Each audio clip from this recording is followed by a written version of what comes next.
Hello, this is video 3. I'll give you also some numbers and some more facts. This fixation on Jews and Judaism, as well as in Islam, as well as in Christianity, is a bit weird for everybody who's Jewish, because honestly, we are not concerned about you at all in our ethics and in our philosophy. We are only concerned about the ethical way of life and how we make this world a better place for everybody. I give you now the numbers, and then you tell me why you have this fixation on us, and also on our tiny little country. I found the numbers on the website World Population Review, and the numbers are from 2021. So in 2021, there were 15.2 million Jews in the whole world,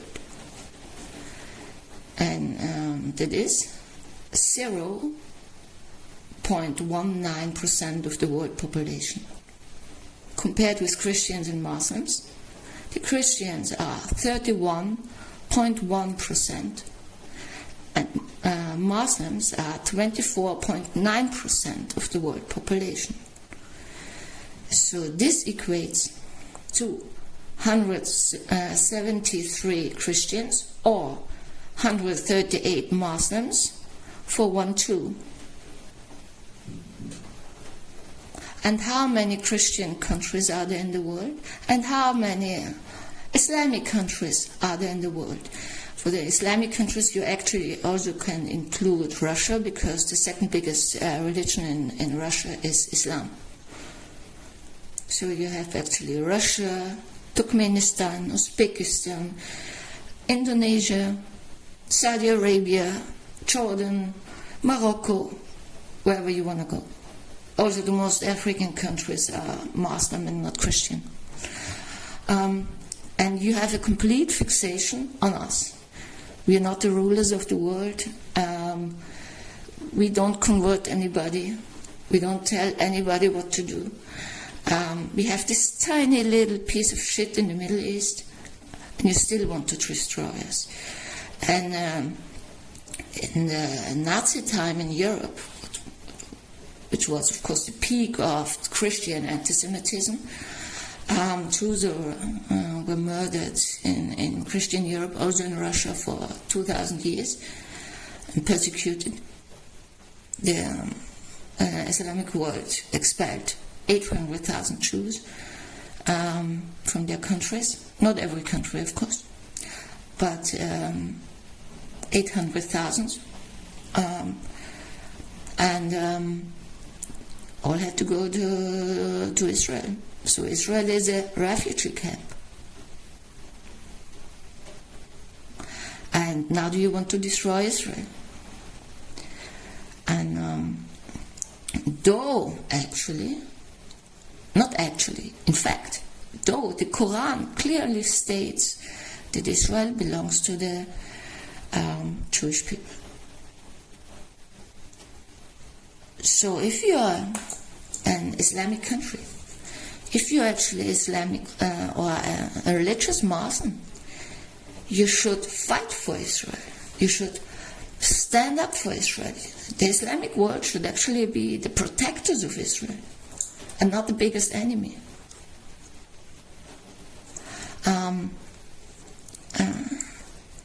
So I really think that the backing up of these self-proclaimed Palestinians and the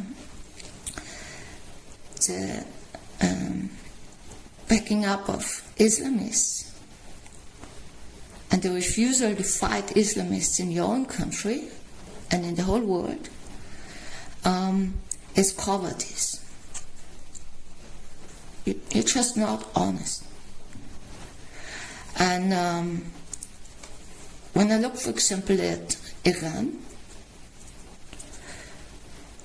I never understand what the problem is. because Israel is also not even a neighboring country.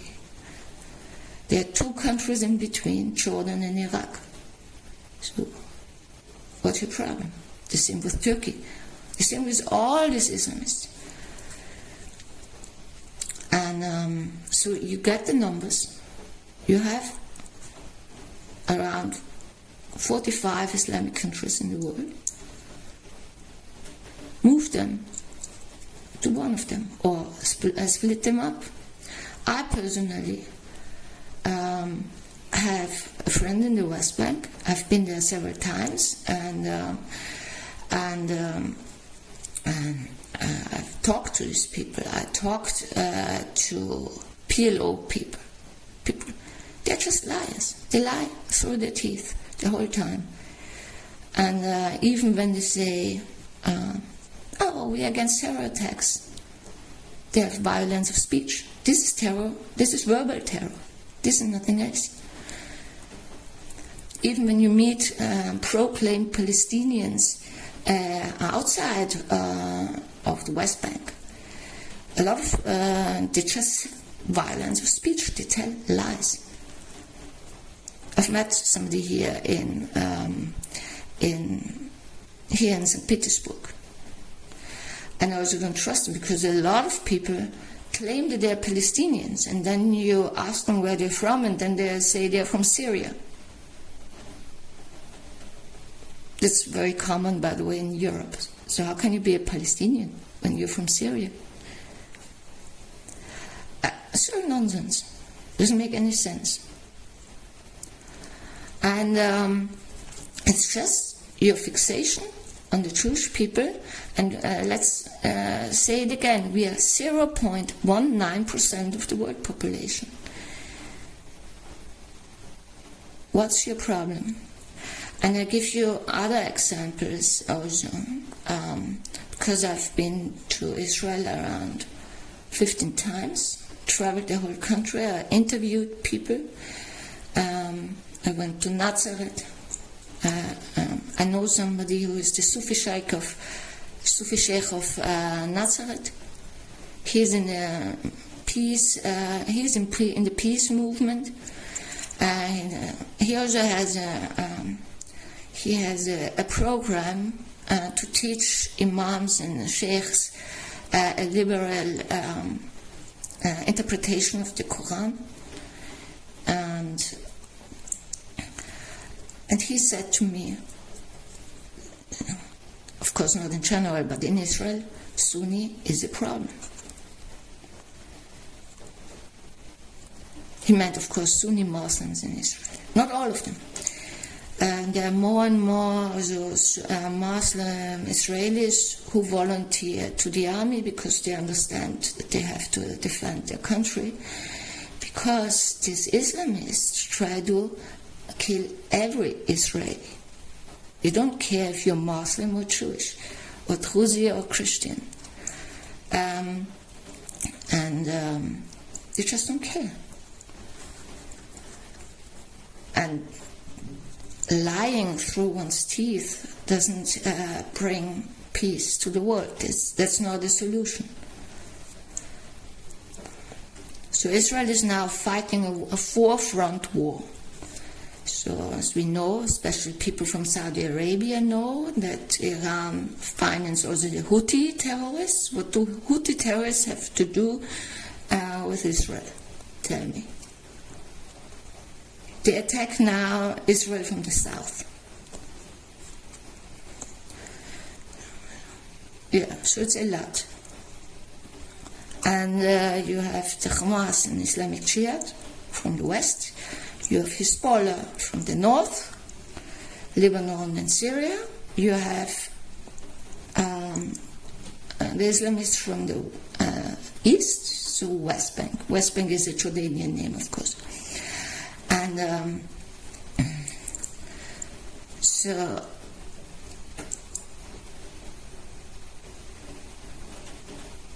you should also get the facts what Ariel Sharon tried to do. Ariel Sharon, the last good prime minister of Israel. Netanyahu is not good. But it's also not easy to be Prime Minister of Israel. I read reports from Israeli ambassadors in the UN. They say it's like anti-Semite camp. Yeah, because there's people from Pakistan, Morocco, Iran, wherever in the Islamic world, you're anti-Semitic. And you pack up the Islamists. What do you gain by that? Nothing. I mean, in Judaism, lying is forbidden. Lashon hara is equal to murder. Lashon hara means evil speech. So incitement, hatred, propaganda, this is forbidden in Judaism. This is evil speech that leads to murder, and we see that in the whole world. For decades, Israeli tourists are also murdered all over the world. So now Egypt is actually stupid, and now you don't have Israeli tourists anymore. It's the same in Jordan. No Israeli goes on a vacation to Jordan anymore. I mean, even as a European woman, I would never go to Syria on vacation. It's also from an economic point of view, it's really stupid. The only Islamic country I would go on vacation as a woman is actually, United Arab Emirates. And it's fantastic there.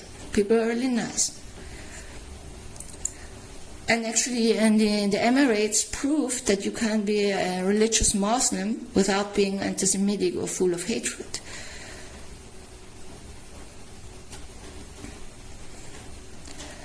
Everywhere else you go, it's terrible. And in European countries, these Islamists, they abuse democracies.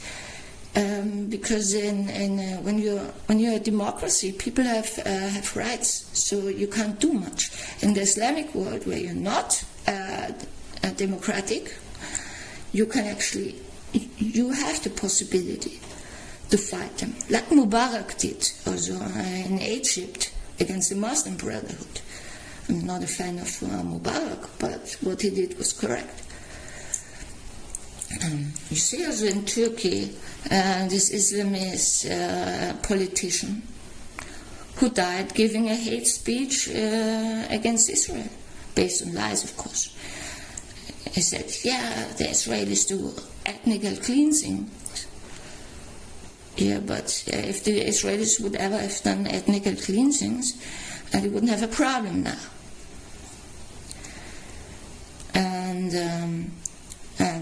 I also don't see that the Islamic world takes any responsibility.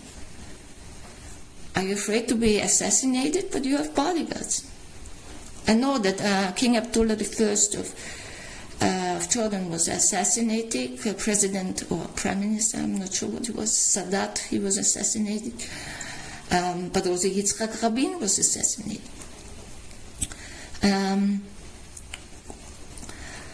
But this is not the time for cowards. This is time for brave, responsible politicians, however you call yourself, of course. And it's just stupidity what you do. You don't want to take responsibility, like for example Jordan or Lebanon. Lebanon is a Hezbollah country. The Israelis have for decades attacked every day from Lebanon. So according to international law, this is of course a declaration of war. The Israelis just know that it's not the Lebanese army who attacks them. But still, it's a Lebanese responsibility. They push the problem off to the Israelis and say, please Israel, please destroy the Hezbollah bases, because they don't do it themselves. And then you read in the press, also in the European press, the bad Israelis bombed Lebanon. No. The Lebanese government or the Lebanese army should do it, and they just don't do it and push the problem off to the Israelis. The terrorists who enter Israel from Jordan, from Jordanian territory. It's Jordan's responsibility. So if King Abdullah II would be any good and a brave man and not giving hate speeches against Israel and threatens Israel, he would take responsibility and protect the borders, because this is his job. He also has to protect his own population against Islamists, but he doesn't do it because it's so easy.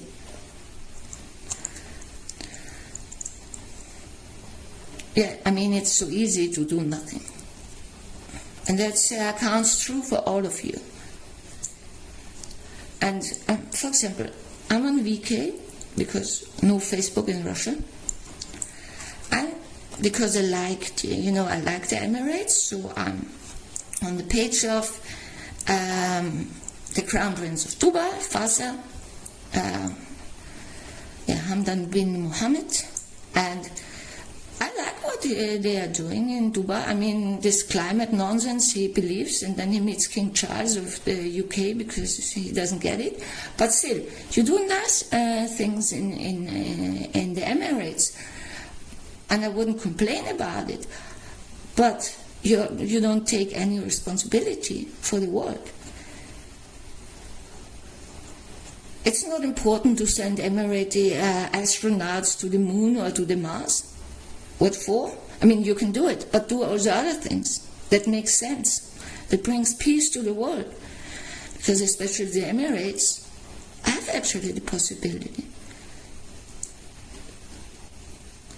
But just doing nonsense and self-driving taxis, do it additionally, that's okay. You do good things with your money for your population and for the development of the Emirates, but you don't do anything else.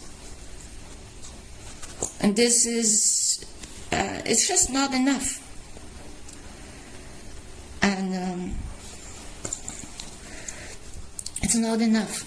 And being Jewish and being Israeli is just dangerous, even in Israel. I don't know how many people of you have been, for example, in the old city of Jerusalem. I don't go there anymore. If I'm forced to go there, I know exactly which gate in the old city wall I have to take to avoid the Muslim quarter. The Muslims outside of Israel, of course, radicals, of course, they buy up apartments in the Muslim quarter to make sure that there's a majority of radical Muslims. Historically, the biggest quarter in Jerusalem was, of course, the Christian Arab quarter. For everyone who doesn't know it, there were actually 4 quarters. There's a Christian Arab, a Muslim, Armenian, and Jewish. And Christian Arabs told me about it. They say they complain about it. They say that they are getting more and more, and it's also dangerous for them. And you're Jewish in the old quarter, also as an Israeli soldier who worked there to maintain the peace between all the different religious groups. It's just dangerous. Being stabbed is quite common. And also praying at the Kotel, which is, the Kotel is the western wall of our temple, destroyed temple.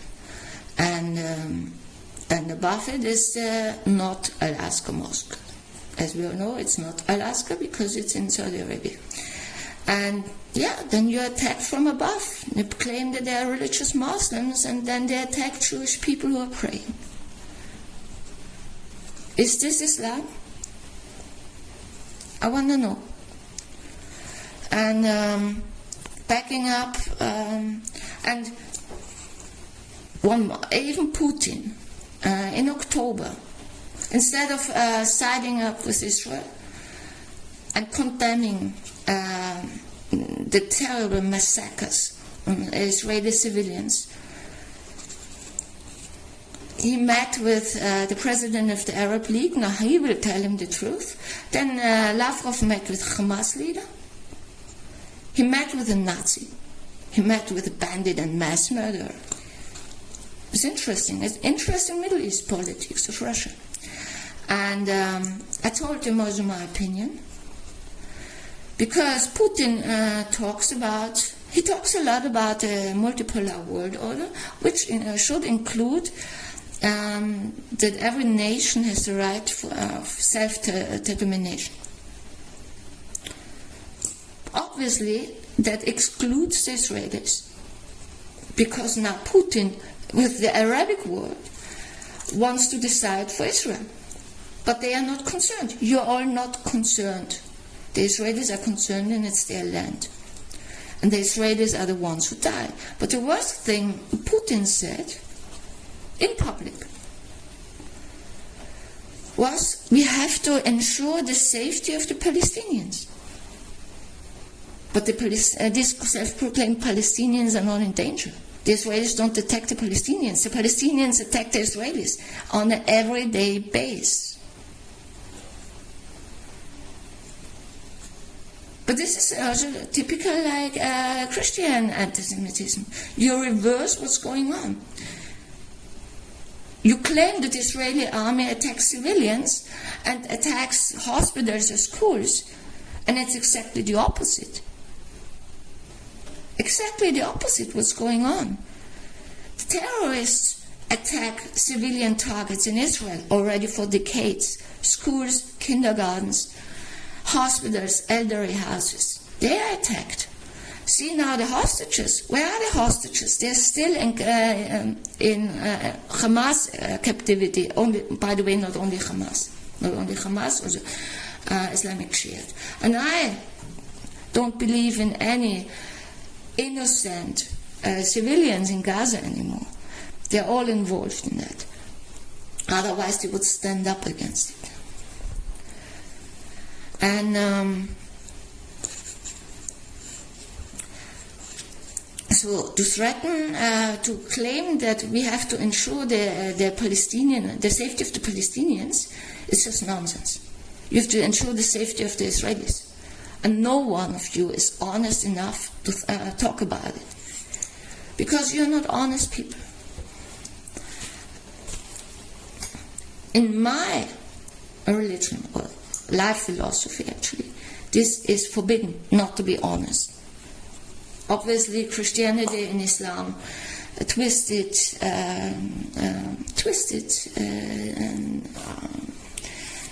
what actually godly principles. And you also saw that these people have no respect. They attacked the kibbutzim near Gaza, and also the music festival. Just only civilians. On a Shabbat morning. Shabbat, whoever one is at home and is about to start praying for world peace, actually, for all of you. And it was not only Shabbat, it was also a Sukkot festival.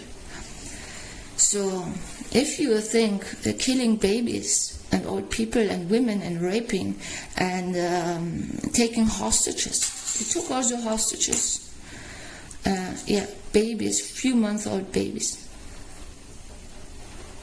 and 80-year-old women. This is Islam, then I don't want to have anything to do with it. I'm honest.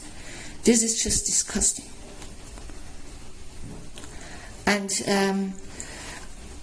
I think it's not Islam. So prove that it's not Islam.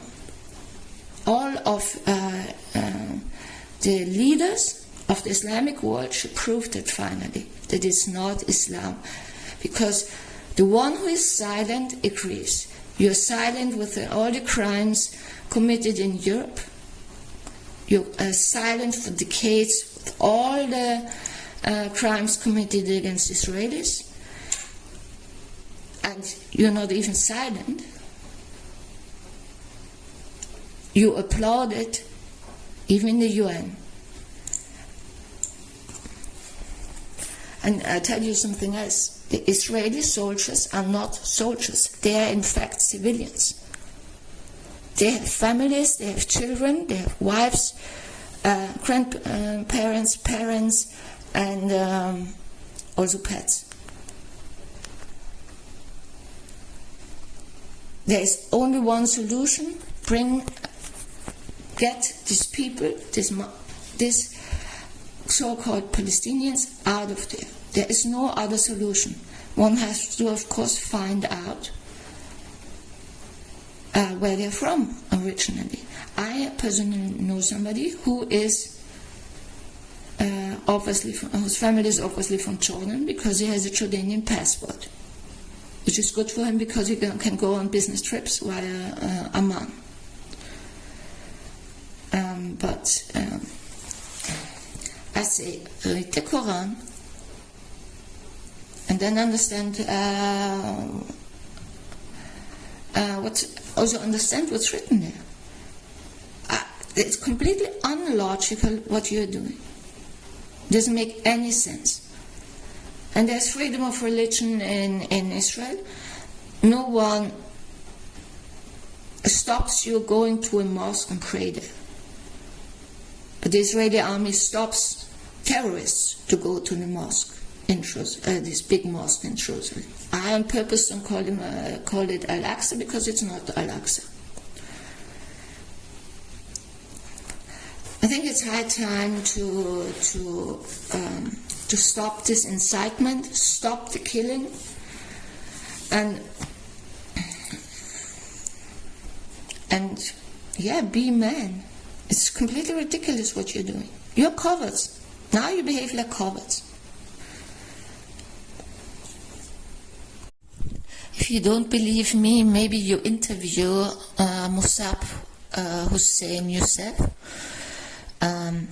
He is ex-Hamas fighter. He is the son of one of the founders of Hamas, who was also, of course, a terrorist of Hamas. He spied for the Israelis for 10 years inside Hamas. And he wrote the book Ibn Hamas. It's high time that you listen to him, because he says exactly the same. He was really inside Hamas, and his father, I think he's still alive, I'm not sure, is a high Hamas leader. He knows Hamas. And he said in an interview, Abbas, or actually Abu Mazen, his terrorist name, he presents himself to the world, also in the UN, as a politician, and he just wants a political solution, but these are not facts, by the way. PLO, and this also, according to Mossad, is a terrorist organization, and always was a terrorist organization, and was also founded by a terrorist named Yasser Arafat, and they take the money from the European Union and finance the terrorists by that. So you get a lot of money when you're a terrorist from the West Bank. You get it from the PLO. And so they actually abuse. But they also get the money from Qatar. And according to Mossad, they work together, the PLO works together with the Hamas. And they just act as if they were decent politicians, and the bad Israelis are, of course, the bad ones. And it's always Israel's fault. And then Israel has to pay them millions and millions of shekels.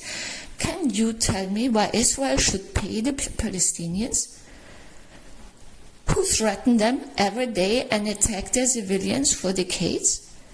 Why does Israel has to pay them? Actually, I didn't even know. I just read an article, because the Palestinians, the PLO, now complains about Israel. That Israel, who fights now a war that costs a shitload of money, of course, the Israelis can't go to work. Israelis from the north, Israelis from the south are evacuated, so nobody can go to work. A big part of the men are in the army. The others, Israelis who are not in the army, have to volunteer to help people, because it's a humanitarian catastrophe, and it's of course also an economic catastrophe. And then these idiots who attack Israel also for decades already, but also now from the east, from the West Bank, complains that the Israelis don't pay them money. So That's, of course, that's typical. It's absolutely not logical. I have seen no logic at all in the Islamic world, by the way. I see people sometimes from the UAE and also people obviously from Saudi Arabia, but private people, not public figures, that stand up and say something. But you politicians, you are not brave men. I say that so. I can't say you're not brave women because you don't let women in charge, which is a pity. I personally convinced that the world looked much differently when the women were in charge and not the men. But of course, if you have women who are worse than men, who try to be more manly than the men, are like Margaret Thatcher, Angela Merkel, or Ursula von der Leyen, I mean, they are creepy.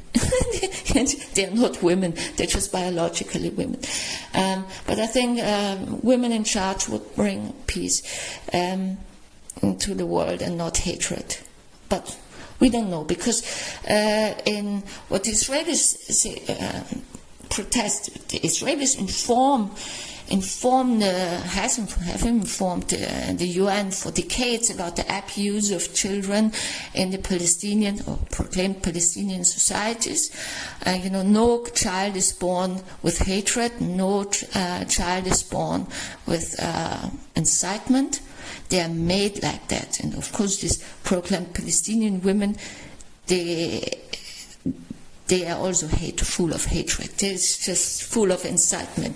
There are very few, tiny minority of people, maybe 5% that are okay. But this is not enough. And I also personally know ex-Hamas terrorist. I mean, he's ex-terrorist, of course. And he says the same. He also confirms what Musab Hussein Youssef says about the PLO and about the Palestinian society. And but of course I don't tell you his name because he still lives in the West Bank and he would be dead. And he also has a family and children. And so I would never tell you the name. But this has to stop, and the only solution I see is get them out of there, because they are not native.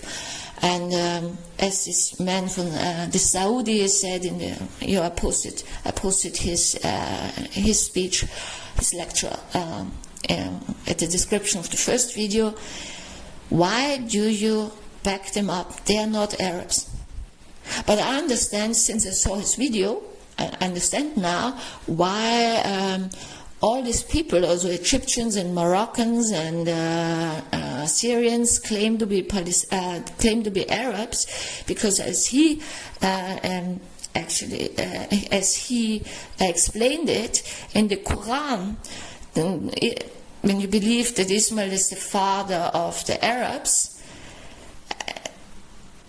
it means they all have to claim that they're Arabs, even if they're not, because otherwise they wouldn't have a share in the Quran. So actually, for me, it's a bit illogical, but maybe I should meet this nice man from Saudi Arabia to get the full explanation of what he actually says and how that he explains it to me. But listen also to people who really know. Listen to them in Arabic. He can, Musab Hussein Youssef doesn't live, of course, there anymore. He, after 10 years of mortal peril, he went to the United States, of course. Is highly protected.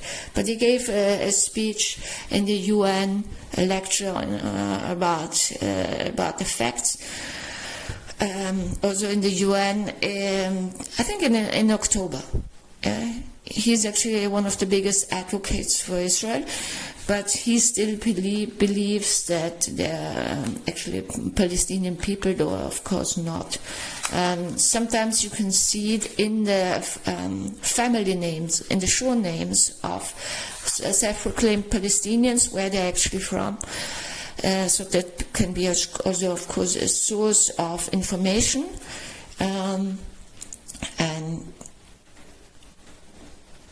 But let's unite against Islamism. That's what I wanted to say. Let's unite and start to be honest. And then start to be brave. Thank you very much.